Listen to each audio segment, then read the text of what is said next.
আদিবাসী শিক্ষার্থী ও সংক্ষুব্ধ ছাত্র জনতার উপর হামলার প্রতিবাদে শুক্রবার সন্ধ্যায় রাজধানীর শাহবাগে মশাল মিছিল বের করে গণতান্ত্রিক অধিকার কমিটি। এর আগে বিকেলে একই স্থানে প্রতিবাদ সমাবেশের আয়োজন করা হয়। এ সময় আহত শিক্ষার্থীরা বলেন, একসঙ্গে বৈষম্য বিরোধী লড়াই করলেও জাতিগত বিদ্বেষ দূর হয়নি এখনো। কথা ছিল আর কোনো বৈষম্যের চিহ্ন আমরা রাখবো না, আর কোনো আক্রমণের চিহ্ন আমরা রাখবো না।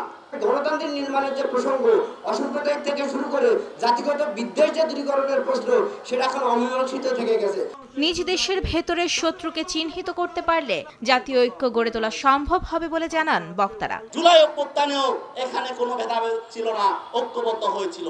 আমরা স্পষ্টভাবে বলতে চাই, আগে নিজের ঘরের শত্রুকে চিহ্নিত করেন, ঐক্য সংহতি এমনি দাঁড় হয়ে যাবে। বৈষম্যবাদী রাজনীতির প্রকাশ দেখতে পাচ্ছি, বৈষম্যবাদী সংস্কৃতির প্রকাশ দেখতে পাচ্ছি, অন্যান্য বিভিন্ন জনগোষ্ঠীকে সম্পূর্ণভাবে অস্বীকার করার, অগ্রাহ্য করার প্রবণতা দেখতে পাচ্ছি, জনগণের যা যা প্রয়োজন তাকে অস্বীকার করার প্রবণতা দেখতে পাচ্ছি।